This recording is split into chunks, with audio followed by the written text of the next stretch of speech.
तीर्थक्षेत्र पंढरपूरला महत्त्व आहे, त्याचप्रमाणे या पुरुषोत्तमपूरला जास्त महत्त्व आहे. त्याचप्रमाणे पंढरपूरसारखं जशी तिथं चंद्रभाग आहे तसं तिथं गोदावरी तीर्थ आहे. तिथं चंद्रभागी तरी पांडुरंग आहे, तसं तिथं गोदावरीची तरी पुरुषोत्तम आहे. आणि पुंडलिकासाठी ज्याप्रमाणे विठ्ठल आला पंढरपूरला, त्याप्रमाणे इथं पूर्णाश्रम स्वामीचं संस्थान आहे. त्यांच्या भेटीसाठी पुरुषोत्तमाने इथं अवतार घेतला. आणि शार्दूल नावाचा राक्षस होता, त्या शार्दूल नावाचा राक्षस खूप त्रास देत होता. त्या यज्ञ होम हवन करताना खूप त्रास द्यायचा. मग ते सगळे ऋषीमुनी ह्याच्याकडे गेले, सत्यनारायणाकडे गेले. आणि त्यांनी परत त्यांना सांगितलं, आम्हाला शार्दूल ऋषींना खूप त्रास देतोय, त्याचा काहीतरी बंदोबस्त करा. मग यांनी नारायणाने खूप म्हणजे अवतार घेऊन, पुरुषोत्तम अवतार घेऊन त्याचा वध केला. आणि ते चक्रतीर्थ या गोदावरी नदीमध्ये धुतलं. याला गोदावरी तीर्थ चक्रतीर्थ असं मानले जातं. आणि हे जे भाविक येतात ते श्रद्धेपोटी खूप भाविक येतात या गावाला. जवळजवळ 1.5 ते 2 लाख पब्लिक आज पुरुषोत्तमपुरीमध्ये अवतरलेली आहे. आणि फुल जे आहे म्हणजे जागोजाग पाण्याची व्यवस्था केलेलीच आहे. आमचे अध्यक्ष आहेतच सगळं व्यवस्थापन करायला.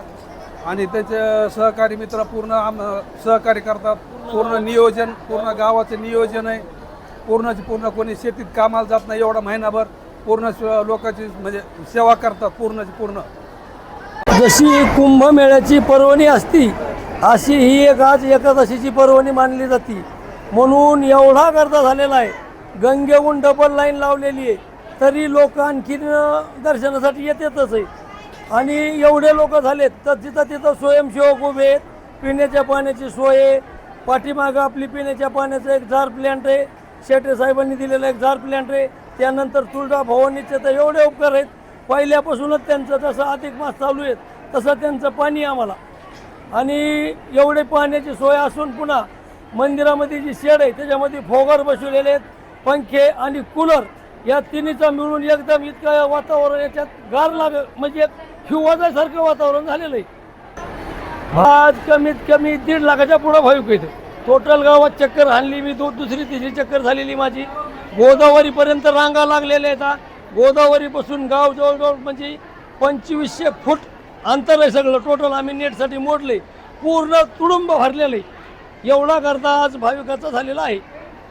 आता भगवंत म्हणजे जसं काय मलमासाचा स्वामित्व पुरुषोत्तम भगवंतांनी स्वीकारलेला आहे. म्हणून या मलमासाचा पूर्ण जेवढं काय हे आहे तर फक्त पुरुषोत्तमाचंच मानलं जाते. धोंडे दान देणं जावायला किंवा अनारसे दान करणं पुरुषोत्तमाला, हे सगळं जे काही अधिक मासाचं महत्त्व आहे फक्त पुरुषोत्तम भगवंतांनी स्वीकारलेलं आहे.